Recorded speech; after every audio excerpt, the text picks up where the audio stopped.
Hello friend, welcome to stock research centre. आज हम यहाँ पे बात करने वाले हैं 2024 में ये जो 5 स्टॉक हैं, अच्छा खासा यहाँ पे पॉसिबिलिटी है कि जमकर पैसा यहाँ पे बरसा सकते हैं। तो उन चीज़ों को हम यहाँ पे प्रॉपर डिटेल में एक एक पॉइंट के साथ यहाँ पे डिस्कस करेंगे। जो लोग हमारे चैनल पे नए बने हैं प्लीज़ चैनल को सब्सक्राइब कर लें, साथ ही यहाँ पे जो बेल नोटिफिकेशन है उसको ऑन कर लें। इससे क्या होगा, आपको प्रॉपर नोटिफिकेशन मिलती रहेगी। और इस वीडियो का जो लाइक का टारगेट है वो यहाँ पे हम कम से कम यहाँ पे 2000 लाइक यहाँ पे इस वीडियो में एक्सपेक्ट कर रहे हैं, क्योंकि यहाँ पे ये जो स्टॉक हैं फंडामेंटली बहुत ही स्ट्रॉन्ग स्टॉक हैं, बट इनकी जो वैल्यूएशन है अभी उस प्राइस पे नहीं पहुँची है। तो इसके कारण यहाँ पे हमें 2000 लाइक का टारगेट रख रहा हूँ। तो हमें उम्मीद है कि 2000 लाइक के साथ 2000 सब्सक्राइब का भी टारगेट आप यहाँ पे कंप्लीट करोगे। तो चलिए यहाँ पे ये जो वीडियो है वो यहाँ पे स्टार्ट करते हैं। जय श्री बालाजी सरकार। अब आ जाते हैं यहाँ पे जो पहला स्टॉक है वो यहाँ पे अगर आप देखोगे ऑलरेडी हम यहाँ पे अपने चैनल में उसको डिस्कस कर चुके हैं, पूरी डिटेल एनालिसिस उस पर कर चुके हैं, जियो फाइनेंशियल। तो उसको भी इस वीडियो में यहाँ पे डिस्कस करते हैं। जिन लोगों को पूरी डिटेल जानकारी चाहिए वो जाके वीडियो में देख सकते हैं, जिसमें हमने बताया है कि अगर जियो फाइनेंशियल में हम 1000 शेयर बाई करें तो हमको फ्यूचर में यहाँ पे कितना रिटर्न जनरेट होके मिल सकता है। उसमें आपका जो सपोर्ट था बहुत अच्छा सपोर्ट हमको मिला है, तो उस चीज़ को हम आपका धन्यवाद करते हैं। और जो भी आप वीडियो देखें जो अच्छा लगे अपने दोस्तों के साथ भी शेयर करिए, क्योंकि अगर आप दोस्तों के साथ शेयर करेंगे तो उनकी जो ब्लेसिंग है, भगवान की जो ब्लेसिंग है, एक दूसरे की अगर आप मदद करेंगे ना तो भगवान भी आपकी कहीं ना कहीं मदद करता है। तो चलिए यहाँ पे स्टार्ट करते हैं जियो फाइनेंशियल से। हम यहाँ पे बहुत ज़्यादा पॉइंट तो आपके साथ यहाँ पे डिस्कस नहीं करते, क्योंकि यहाँ पे ये जो वीडियो काफ़ी लंबा हो जाएगा। तो एक ही पॉइंट में हम इसको जियो फाइनेंशियल को ख़त्म कर देते हैं, क्योंकि इसका ऑलरेडी वीडियो बना हुआ है। जिसका वीडियो नहीं बना है उसको हम थोड़ा सा डिटेल में जाएंगे। तो एक ही जो पॉइंट है, हमारा जो पॉइंट है, जो अगर आप देखोगे, सॉरी इसको कलर चेंज कर लें, इसको बैक कर दे। ये जो करंट प्राइस है जियो फाइनेंशियल की वो की चल रही है यहाँ पे 238 और बुक वैल्यू कितना है 182 से कितना जाता है, ज़्यादा से ज़्यादा 1.35% 1.35x के आसपास यहाँ पे ज़्यादा है। अब दूसरा पॉइंट अगर लेते हैं बजाज फाइनेंस में, ठीक है, बजाज फाइनेंस में अगर लेंगे तो एक ही पॉइंट में ख़त्म हो गया ये स्टॉक। बहुत ज़्यादा ज़रूरी डीप में जाने की ज़रूरत नहीं है। बजाज फाइनेंस का जो प्राइस है वो यहाँ पे कितना है 7515। जब हमने वीडियो बनाया था 73 के आसपास था, 7300 के आसपास। और यहाँ पे जो बुक वैल्यू है 988 है। कितना है 988 है। तो यहाँ पे कितने टाइम्स का स्कोप है 7.8x का यहाँ पे स्कोप है। स्कोप नहीं, प्राइस में डिफरेंस है। स्कोप की बात ही नहीं करता, सॉरी स्कोप की मैं गलती से बात कर दिया, वो स्कोप की नहीं, प्राइस से बुक वैल्यू से प्राइस में जो डिफरेंस है 7.8x का है। और जियो फाइनेंशियल के केस में 238 पे ट्रेड हो रहा था और 182 इसका बुक वैल्यू था। तो बुक वैल्यू से कितना था 1.35x। आप देख सकते हो क्योंकि बिजनेस सेम है, बजाज फाइनेंस के ही बिजनेस में जियो फाइनेंस अग्रेसर है। और जैसे ही बिजनेस फैल जाता है तो यहाँ पे क्या होगा कि सेम रेशियो में ये आने लगेगा। सेम रेशियो में आएगा तो आज की डेट में जियो फाइनेंशियल की जो वैल्यू है वो यहाँ पे 1300 प्लस हो जाएगी। तो आने वाले टाइम में 1 से 2 साल में यहाँ पे जियो फाइनेंशियल 1300 के ऊपर ट्रेड होने वाला है। ये चीज़ यहाँ पे मैं आपको बता दिया, तो उस चीज़ को नोट करके रख लीजिए। यहीं पे ख़त्म हो जाती है ये मामला। कोई भी इन्वेस्टमेंट पर्पस से मैं वीडियो नहीं बना रहा हूँ, ओनली फॉर एजुकेशनल पर्पस से बना रहा हूँ। और इसकी जो डिटेल वीडियो है जियो फाइनेंस और बजाज फाइनेंस के बीच जो हमने डिटेल बनाया था, 1000 शेयर अगर जियो फाइनेंशियल में बाई करें तो क्या होगा, तो वो जाके देख सकते हो। उसमें पूरी की पूरी यहाँ पे डिटेल जानकारी आपको मिल जाएगी। अब दूसरा स्टॉक हमारा कौन सा है, दूसरा stock lux industry.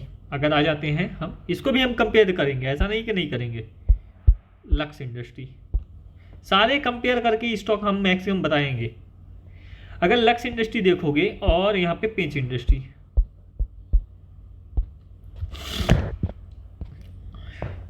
Lux industry किस प्राइस टू अर्निंग रेशियो पे ट्रेड हो रहा है? 40 पे।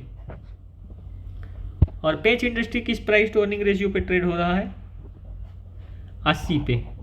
क्या ये डिफरेंस होना चाहिए? ये डिफरेंस होना चाहिए, बट इतना ज़्यादा नहीं होना चाहिए कि just half price to earning ratio पे ये ट्रेड हो। तो यहाँ पे स्कोप किस में भी है? लक्स इंडस्ट्री पे भी है। और लक्स इंडस्ट्री का शेयर जो प्राइस है वो कहाँ से गिरा है? 4000 के आसपास से यहाँ पे गिरा है। अगर हम 5 साल के चार्ट की बात करें तो देख सकते हो लक्स इंडस्ट्री का जो प्राइस था वो करीबन 4500 के आसपास तक पहुँच गया था। वहाँ से ये गिर के क्या हुआ कि 1500 के नीचे यहाँ पे ये ट्रेड करने लगा। और कोविड के पहले ये किस लेवल पे था? 1500 के लेवल के ऊपर था। तो 1500 के लेवल के ऊपर तो जाएगा ये, बट यहाँ पे जो ग्रोथ है लक्स इंडस्ट्री में वो भी आने लगी है कंटिन्यू। इनकी सेल्स जो है यहाँ पे अगर आप देखोगे, ईयरली सेल्स देखो, कंटिन्यूसली यहाँ पे इनकी जो सेल्स है वो यहाँ पे बढ़ रही है। तो कंटिन्यूसली यहाँ पे प्रॉफिट भी आने वाले टाइम में बढ़ेगा। अभी यहाँ पे क्यों नहीं बढ़ा प्रॉफिट? क्योंकि जो मार्जिन प्रेशर है वो यहाँ पे थोड़ा सा ज़्यादा हो गया था। ये देख सकते हो ऑपरेटिंग प्रॉफिट जो था वो यहाँ पे कम हुआ मार्जिन की वजह से। तो मार्जिन जैसे यहाँ पे बढ़ जाएगा तो फिर से यहाँ पे जो प्रॉफिट है वो यहाँ पे आपको देखने को मिल जाएगा। डेप्ट फ्री कंपनी है, कोई भी कंपनी के ऊपर कर्जा नहीं है, सॉरी कर्जा है बट उतना ज़्यादा नहीं है जितना, मैं ये लाइन देख लिया था गलती से, सॉरी, कर्जा है बट इतना ज़्यादा नहीं है। इनका जो रिजर्व है उसका यहाँ पे 15 to 20% यहाँ पे कर्जा है, कर्जा ले ही है कंपनी। और कैपिटल वर्किंग प्रोसेस में इनका जो कैपिटल है वो यहाँ पे देख सकते हो 55 करोड़ के आसपास फंस गया है, यानी फंसा नहीं है, ये कैपिटल वर्किंग प्रोसेस में है। और अगर आप देखोगे तो प्रमोटर जो है यहाँ पे जो अपना स्टेक कम किए थे दिसंबर 2020 में, वो यहाँ पे स्टेक अपना बढ़ा लिए और 74% के आसपास कर लिए। जब प्रमोटर को अपने कंपनी पे भरोसा है तो यहाँ पे दूसरे को तो होना ही चाहिए है। पब्लिक के पास जो माल पड़ा था यहाँ पे 22.5% के आसपास, वो यहाँ पे कम हुआ 16% के आसपास आ गया। और DIA ने माल भर लिया अच्छा खासा, यहाँ पे देख सकते हो DIA ने माल भर लिया। FII तो मान लो ज़्यादा यहाँ पे मूवमेंट नहीं है, वो ट्रेड करते रहते हैं, बट DIA ने माल भर लिया। और पब्लिक का जो माल था वो यहाँ पे कम हो गया। पब्लिक में अगर आप देखोगे, पब्लिक के पास भी अगर माल देखोगे तो यहाँ पे बड़े प्लेयर के पास कोई भी HNI नहीं है यहाँ पे, अभी तो नहीं दिख रहा है, पहले ज़रूर था, LIC था, तो वो चीज़ यहाँ पे देख सकते हो। और यहाँ पे देखोगे इसकी जो वैल्यूएशन है, जो प्राइस टू अर्निंग रेशियो है, ये 180 तक पहुँच गया था, अभी यहाँ पे 80 के आसपास ट्रेड कर रहा है, जबकि यहाँ पे प्राइस टू अर्निंग रेशियो 2020 में 180 के आसपास पहुंच गया था।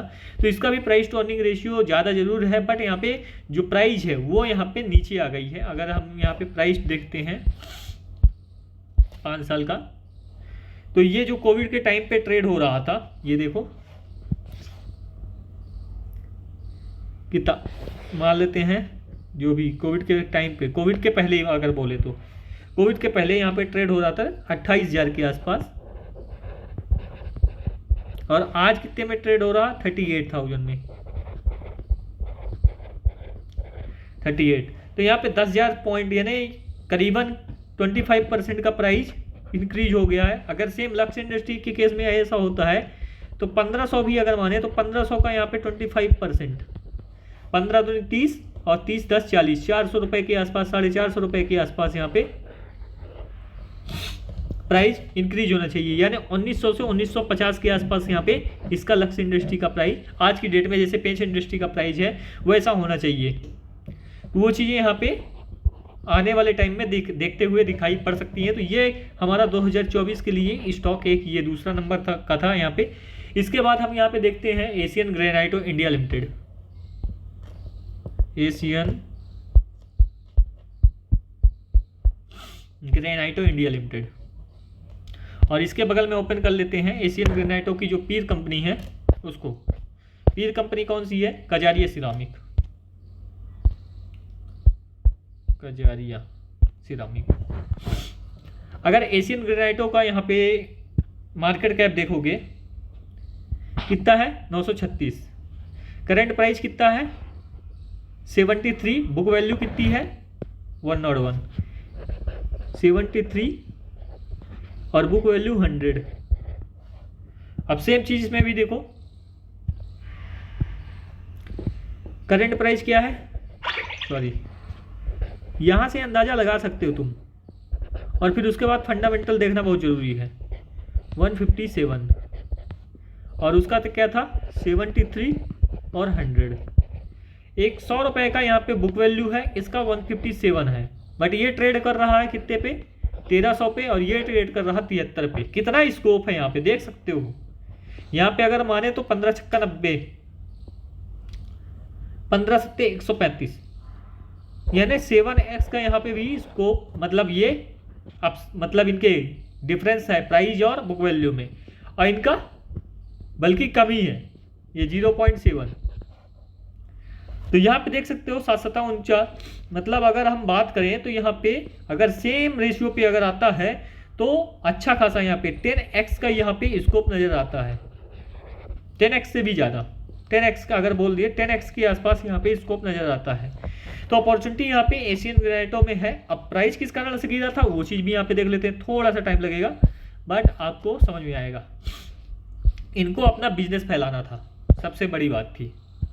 अब बिजनेस फैलाने के बाद इनकी जो सेल्स है वो अभी यहाँ पे इंक्रीज नहीं हुई है, अभी सिर्फ बिजनेस फैला है।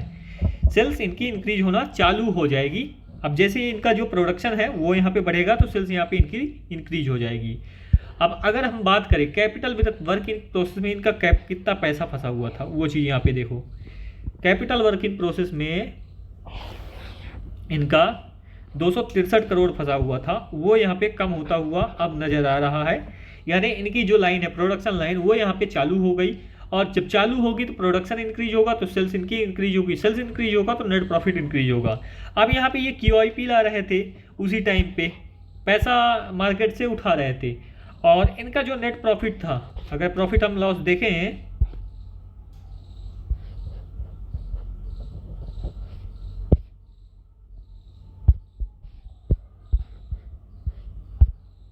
किसका, कजारिया का, सॉरी एशियन ग्रेनाइट होगा, गलती से हमने उठा लिया। CWIP में इनके भी पैसा था, ये कन्वर्ट हुआ, बहुत ज़्यादा नहीं था। CWIP में देख सकते हो 177 था, ये कन्वर्ट होके 48 जैसे कजारिया में हुआ, ठीक है, सेम रेशियो में हुआ।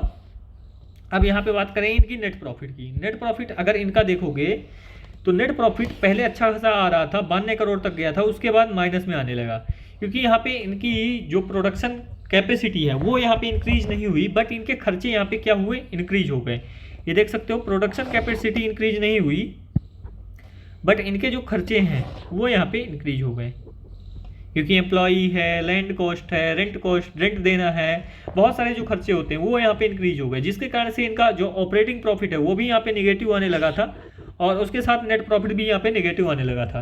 जबकि उसके पहले जस्ट अगर आप देखोगे तो सेल्स 1292 1300 करोड़ थी, तो यहाँ पे नेट जो ऑपरेटिंग प्रॉफिट आ रहा था 136 करोड़ आ रहा था, और जो नेट प्रॉफिट आ रहा था वो 58 करोड़ के आसपास आ रहा था। तो ये चीज़ें यहाँ पे थी। अब सेम चीज़ें यहाँ पे कन्वर्ट हो जाएंगी फिर से, जब इनका प्रोडक्शन लाइन यहाँ पे जितनी भी यहाँ पे प्रोडक्शन लाइन है वो रनिंग हो जाएगी और सेल्स यहाँ पे इंक्रीज हो जाएगी, तो ये सारी चीज़ें फिर से रिस्टोर हो जाएंगी। अब तीसरी चीज़ यहाँ पे जो चौथा जो यहाँ पे स्टॉक है वो यहाँ पे बायोकॉन है। इसमें कंपैरिजन नहीं है, इसमें अगर आप सीधे सीधे देखोगे बायोकॉन का बुक वैल्यू यहाँ पे कितनी है 158 और प्राइस टू अर्निंग रेशियो 252, तो बुक वैल्यू के यहाँ पे एकदम नज़दीक है। और अगर बात करो प्राइस टू अर्निंग रेशियो की, तो प्राइस टू अर्निंग रेशियो ये अगर हम 10 साल का भी लगाते हैं चार्ट, तो ये जो 2017 में प्राइस टू अर्निंग रेशियो पे था उसी प्राइस टू अर्निंग रेशियो पे यहाँ पे अभी भी ट्रेड हो रहा है। ये चीज़ें यहाँ पे मान रहे हो, ठीक है। यहाँ पे मार्केट ने वैल्यूएशन अभी नहीं दिया है। अब मार्केट वैल्यूएशन कब देगी, जब यहाँ पे इनकी सेल्स इंक्रीज हो जाएगी। अब सेल्स यहाँ पे धीरे धीरे क्या हो रही है, इंक्रीज हो रही है, और कितना है 3500 करोड़ के आसपास पहुँच गई है। अब ये कैसे पता चला कि यहाँ पे सेल्स इंक्रीज होगी कि नहीं होगी, अगर ये देखोगे बैलेंस शीट में तो CWIP में इनके पास अच्छा खासा कैपिटल पड़ा था। इनका जो रिजर्व था वो देख सकते हो 18,000 करोड़ के आसपास था, और CWIP में यहाँ पे 7,000 करोड़ के आसपास था। तो ये जो प्रोडक्शन लाइन है इनकी भी प्रोडक्शन कैपेसिटी इंक्रीज हुई और ये पूरा का पूरा यहाँ पे अब प्रोडक्शन लाइन मतलब स्टार्ट हो जाएगा इनका। तो इनकी जो सेल्स है वो यहाँ पे बढ़ेगी और सेल्स बढ़ेगी तो इनका नेट प्रॉफिट बढ़ेगा, नेट प्रॉफिट बढ़ेगा तो फिर से मार्केट को यहाँ पे वैल्यूएशन ऊपर देना पड़ेगा। और अभी जिस प्राइस पे ट्रेड हो रहा है 252 पे, तो ये यहाँ पे कम से कम 400 के ऊपर यहाँ पे ये स्टॉक आपको देखने को मिलने लगेगा। अगर हम बात करें कोविड के टाइम पे कितना हाईएस्ट लेवल पे गया था प्राइस इसका, तो यहाँ पे देख सकते हो ये जिस लेवल पे गया था, सारे स्टॉक जो फार्मा सेक्टर के हैं एक तो अपसाइड मूवमेंट दिखाने लगे हैं।